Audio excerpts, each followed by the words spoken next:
Magandang hapon po. Ito po ulit ang inyong kakampi, si Aling Marie. No? Napag-alaman po natin na ang DPWH naman ngayon ang pinagko-courtesy resignation ni Marcos. Basahin ko po sa inyo itong balita.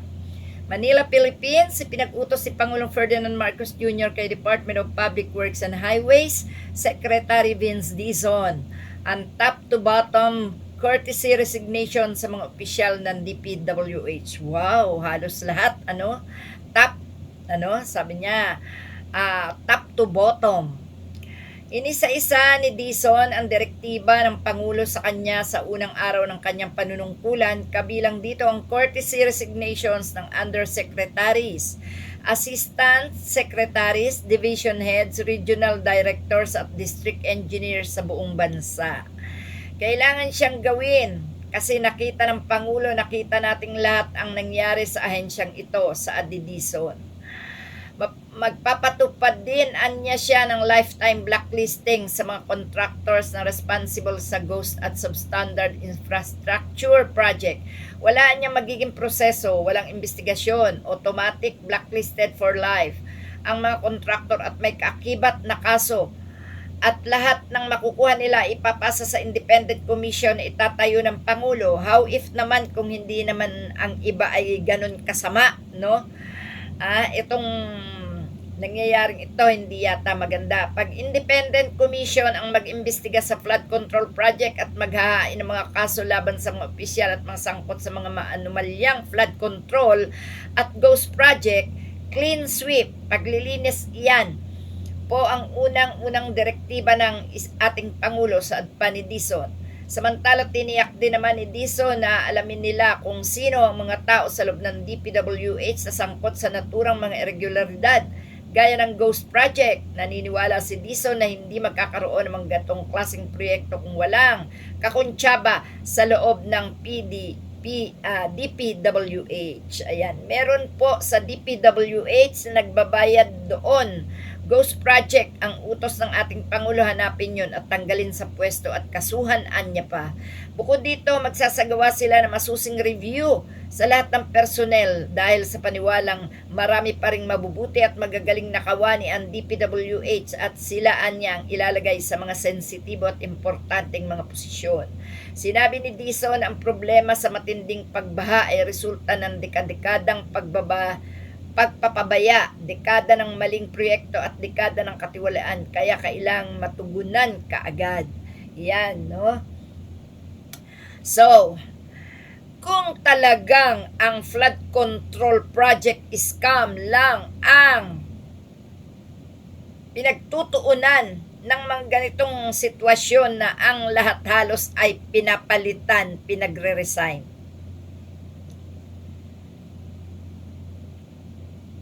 Bakit kailangang mag-resign lahat? Kung ito lang talaga, hindi ba ito kayang lutasin ng mga nasa hustisya, nasa batas? Hindi ba pwedeng kasi tila may nangyayaring hindi maganda, no?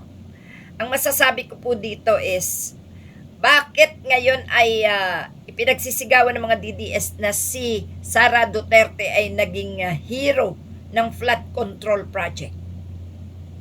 At bakit naman pinagre-resign ni Marcos ang lahat ng nandito sa mga ahensyang ito? Una, kay General Torre, sinasangkot daw rin sa flood control ito. Sumunod, yung ating sa NBI. Ngayon naman itong sa DPWH. Bakit kailangan mag-resign? Hindi ba dapat wag mag-resign para matanong na mabuti ang lahat at kung mapatunayan saka tanggalin? Kasi ibang klase to ibang klase. Wala rin naman tayong nakikitang hihintayin para kay General Torre kasi nagsabi na si General Torre. Siya ay pulis at mananatiling pulis. 4-star na pulis. Dahil sa kanyang katapatan. Ang bali-balita is tinanggal siya dahil hindi umano pumirma sa gusto nila na makuhang budget para sa firearms, sa mga baril. Bakit kailangan mag-resign? Personalan na yun. Etong sa ating NBI, ano ang anomalya? Samantalang ito ay kakampi rin ng bayan. Minsang nasagasaan ng mga Duterte, pero okay lang. Dahil talaga namang worst ang mga Duterte, di ba? Ito naman sa DPWH, Department of Public Works and Highways. Paano matutukoy ang mga kriminal kung tatanggalin ang pinaka-head? Sila yung dapat na maimbestigahan kasama ng mga tinutukoy dyan. At bakit nawawala ang issue sa mga senador? Sa mga ilang kongresista at mga senador na tinuturo nila nakasangkot dito sa flood control project scam na to, bakit tila unti-unti na namang natutunaw yung mga pangalan nila dyan? Bakit ang dinidiin nila itong mga general, itong mga chief, itong taga-NBI, itong taga-DPWH? Marami na naman ang taong mawawalan ng trabaho kasi iba blacklisted na nila. Parang hindi maganda to. Kayo ba'y natutuwa ng ganito na walang kahabog-habog? Wala tayong nababalitaan tatanggalin sa pwesto, aalisan ng power. Di ba mga kapatid, mukha yatang nagiging diktador itong ating itong ating administrasyon. Kasi kung ito talagang tungkol lang dito sa flood control, marami pwedeng lumutas nito Kada may ituturo, imbestigahan agad. Di ba? Huwag nang kung ano-ano pang mga dahilan. Ayan saan nila paglalagay? Si General Torre naman, wala naman nasabi kung meron ng paglalagyan sa kanya maganda Ha? Umaasa pa nga yung mga tao na ibabalik sa maganda si General Torre. Pero kay General Torre, sabi nga, wag kaawaan, wag at nagsalita na rin siya na siya ay mananatiling pulis. Hindi pwedeng matanggal sa kanya yun. Totoo yun. Inappoint, tinanggal. Inappoint, tinanggal. Ano ibig sabihin nun? Niloloko ba tayo? Alam niyo mga kapatid, mahirap maging panatiko. Dahil kapag panatiko ka, kahit anong mali, kahit anong laking mali, at kahit masagasaan ka pa ng pagkakamaling ito ng iyong iniidolo, hindi ka makakapalang. Kasi tinanggap mo sa puso mo, masahol pa sa asawa mo Ha? Yung asawa mo, minahal mo, pero mas minahal mo yung mga ganyang klase ng tao Iidolo ka rin lang. Sa hindi mo pa mapapagkatiwalaan at hindi talaga mapapagkatiwalaan. Kung kayo mag-iidolo yung sarili nyo na lang at saka unahin yung iidolo ang Panginoon. Kesa yung sarili nyo at ibang tao, iidolohin mo. Meron pa nga dyan ang sabi iiwanan ko asawa ko basta kay Tatay Digong ako. Di ba tanga? Yung mga naniniwala sa ngayon na mga leader, yung mga sumasamba sa mga senador, sa mga vice-presidente, presidente,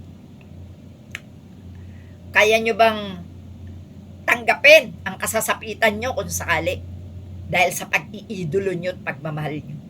Sinabi na sa inyo maging neutral lang kayo. Pag gumawa ng tama, mahalin nyo. Pero wag nyo sambahin at wag nyo iduluhin. Mahalin nyo, ibig sabihin ng pagmamahal, maraming klase pagmamahal May pagmamahal na sinusuportahan mo, may pagmamahal na pinagtiwalaan mo, may pagmamahal na humahanga ka. Ganon lang. Pero huwag mo iduluhin. Dahil kahit anong sama ang gawin yan sa bansang Pilipinas na ikaw ang apektado, wala kang magagawa kasi inidulo mo. Salamat mga kapatid, dyan lang po. At ayan na po, bukod kay General Torre, bukod sa ating NBI Chief Director, yun namang taga DPWH ang pinagre-resign. Dahil lang yan sa flood control Samantalang lintek yung impeachment ni Sara Duterte hanggang ngayon Huwag niyong kalimutan, may impeachment case pa si Sara Duterte. Hindi pa natutunaw yan, mga kapatid. Kaya, nakakatawa itong nangyayaring ito. Mga taong tahimik, naglilingkod ng tama, tinatanggal. Sino naman kaya ang ipapalit? Yun. Ayaw natin ng diktador, ayaw natin na magnanakaw. Tandaan nyo yan, mga kapatid. Huwag natin buhayin ang magkaroon ng diktador at malubhang pagnanakaw. Salamat po. Salamat.